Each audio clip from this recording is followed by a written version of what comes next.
Hello everyone, hope you all are doing great. আজকে আমি নেক hump, কুজ বা কুজো হয়ে যাওয়ার যে সমস্যাটা আছে সেটার সমাধানের জন্য 4টা চমৎকার এক্সারসাইজ দেখিয়ে দিব। আপনারা যদি নিয়মিত এটা করতে পারেন তাহলে এই সমস্যাটা থেকে হোপফুলি আপনারা মুক্তি পাবেন। চলুন প্রথমেই বুঝে নিই যে নেক হাম্প বা কুজ ব্যাপারটা কি বা কেন হচ্ছে। কুজো হয়ে যাওয়ার এই সমস্যাটা কিন্তু দুরকম হতে পারে। একটা হচ্ছে যে আমাদের আপার ব্যাক থেকে অর্থাৎ পিঠের পুরো জায়গাটা থেকে পুরোপুরি বাঁকা হয়ে আসা, অর্থাৎ আপনি যদি সাইড থেকে যদি আমি দেখাই তাহলে আমাদের পুরো এই পিঠের পুরো এই জায়গাটা থেকে কি হয়, একদম কাইফোটিক একটা পশ্চার হয়ে যায়, অর্থাৎ হাইপার কাইফোটিক হয়ে যায়। সো এটা কিন্তু একটু ডিফারেন্ট, বিকজ আপনার সেখানে পুরো পিঠের পুরো কার্ভেচারটা বা পুরো মেরুদণ্ডটার জায়গাটা অনেকটা এফেক্টেড হয় এবং একদম বাঁকা হয়ে যায়। সো আজকে আমি স্পেসিফিক্যালি ওটা নিয়ে কথা বলবো না।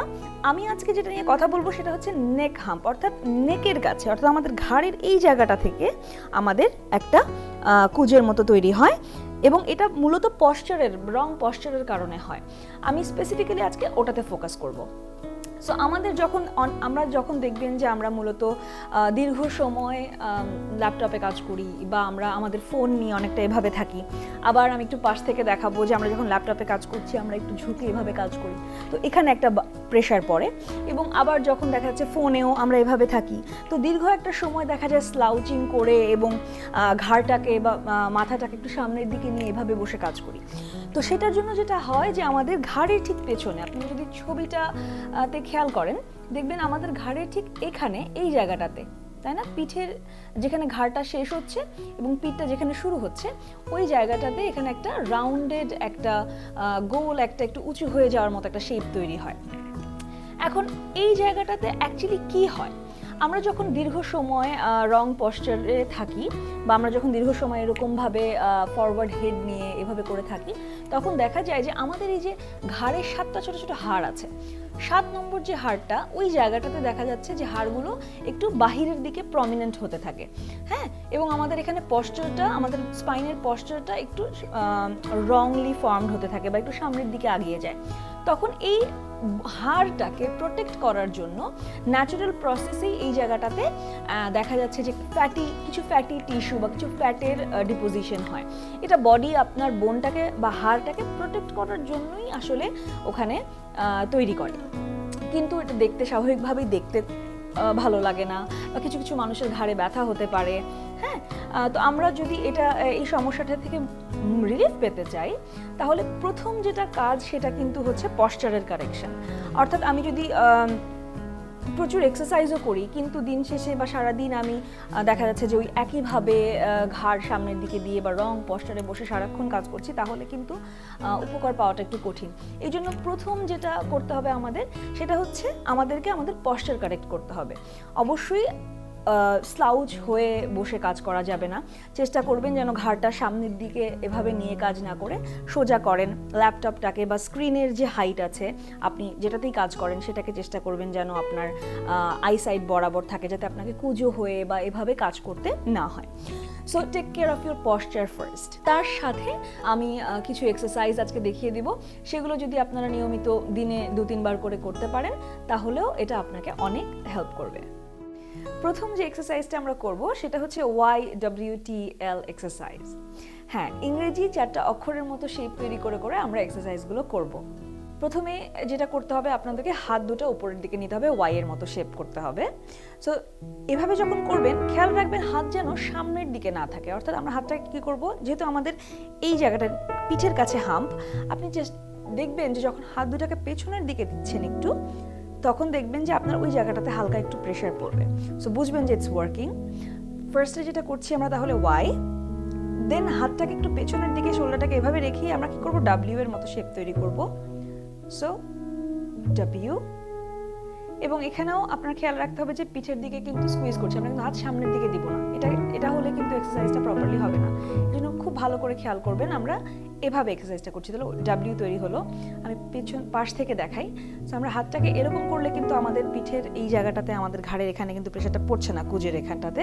তো যেটা করতে হবে আমাদেরকে, ওয়াই যখন করছি এভাবে করব, তারপরে আস্তে আস্তে আমরা এটাকে ডাব্লিউ করছি, পেছনের দিকে থাকছে হাত। তারপরে আমরা টি শেপে যাব।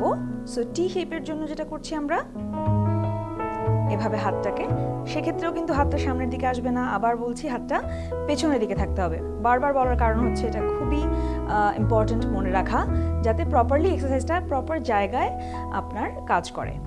সো হাতটা এভাবে পেছনে যাবে, দেন আমরা এল শেপ তৈরি করব, উইচ ইজ দিস। এক্ষেত্রেও আমরা এল তৈরি করছি এবং হাতটাকে পেছনের দিকে রাখছি। সো আরেকবার দেখিয়ে দিই, ওয়াই ডব্লিউ টি এল। এটা আপনারা 10 বার করে করতে পারেন। এরপরে যে এক্সারসাইজটা করব সেটার জন্য আমাদের কি করতে হবে, দুটো হাতকে পেছন দিকে এভাবে ধরবেন, তারপর হাতটাকে আস্তে আস্তে পেছন দিকে এভাবে নিতে হবে এবং তারপর আমরা কি করব, ঘাড়টাকে পেছন দিকে ভাঁজ করব, নেক এক্সটেনশন করব। এভাবে এভাবে গিয়ে আপনারা 10 সেকেন্ড এখানে হোল্ড করতে পারেন, 5 সেকেন্ড হোল্ড করতে পারেন, তারপর আস্তে আস্তে আবার রিল্যাক্স করতে হবে। সো আরেকবার দেখিয়ে দিব এক্সারসাইজটা আমি।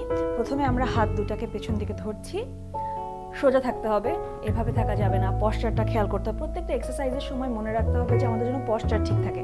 আমরা এভাবে যদি এক্সারসাইজ করি বা এভাবে করি, ব্যাপারটা কিন্তু প্রপারলি কাজ করবে না। এই জন্য কী করতে হবে, আপনাদের প্রথমে সবসময় মনে রাখতে হবে যে পশ্চারটা যেন ঠিক থাকে, সোজা থাকেন। তারপরে কি করছি, আমরা হাতটাকে পেছন দিকে নিয়ে হাত ধরছি, দেন একটু পেছন দিকে এভাবে করে আমাদের হাতটাকে একটু পেছন দিকে নিতে হবে। তারপর আমরা আস্তে আস্তে ঘাড়টাকে পেছন দিকে ভাঁজ করব এবং এখানে 5 থেকে 10 সেকেন্ড পর্যন্ত, যেটুকু আপনাদের জন্য কমফোর্টেবল হয় ততটুকু থেকে বা তত সেকেন্ড থেকে তারপর আস্তে আস্তে আবার রিল্যাক্স করব। থার্ড যে এক্সারসাইজটা আমি দেখাবো সেটার জন্য কি করতে হবে, একটা ওয়ালের হেল্প নিতে হবে আমাদেরকে এবং আমরা দুটো হাত এভাবে ওয়ালের উপরের দিকে, ওয়ালে রেখে উপরের দিকে দিব। তারপরে আমরা ঘাড়টাকে এক পাশে ঘুরাবো, ঘুরিয়ে তারপর ব্যাকওয়ার্ডস অর্থাৎ পেছন দিকে নিব এবং এখানে আপনাকে আবার 5 থেকে 10 সেকেন্ড হোল্ড করতে হবে, তারপরে আবার নর্মাল পজিশনে চলে যাবেন। এখন এটা কিন্তু আমাদের দুই সাইডের জন্যই করতে হবে। আমি আপনাদেরকে বাম দিকে করে দেখাচ্ছি, আপনি করার সময় ডান দিকেও আপনাকে করতে হবে। সো আবার দেখবো আমরা, দুটো হাত উপরে থাকবে, এভাবে থাকলে হবে না, মানে আপনি যদি দূর থেকে করেন, এভাবে করেন তাহলে কিন্তু হবে না।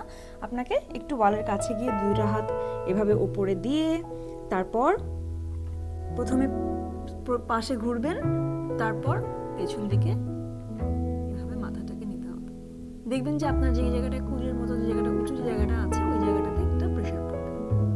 একইভাবে আমি ডান সাইডেও করে দেখাবো, যে এক পাশে ঘুরবো এবং ঘুরে পেছন দিকে মাথাটা নিতে হবে ব্যাকওয়ার্ডস।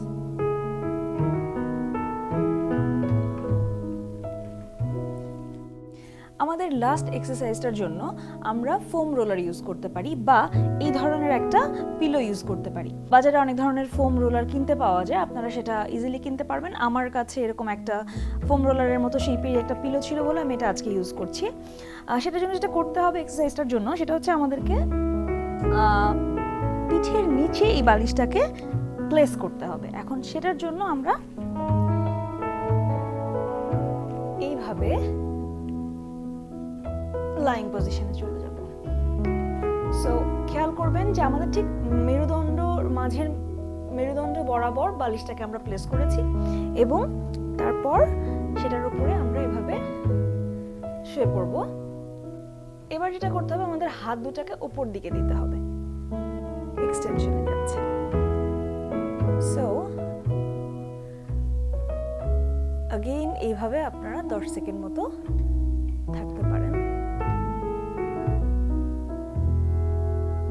আর যদি কমফোর্টেবল লাগে সেক্ষেত্রে আপনারা এখানে এভাবে 30 সেকেন্ড পর্যন্ত হোল্ড করতে পারেন বা থাকতে পারেন।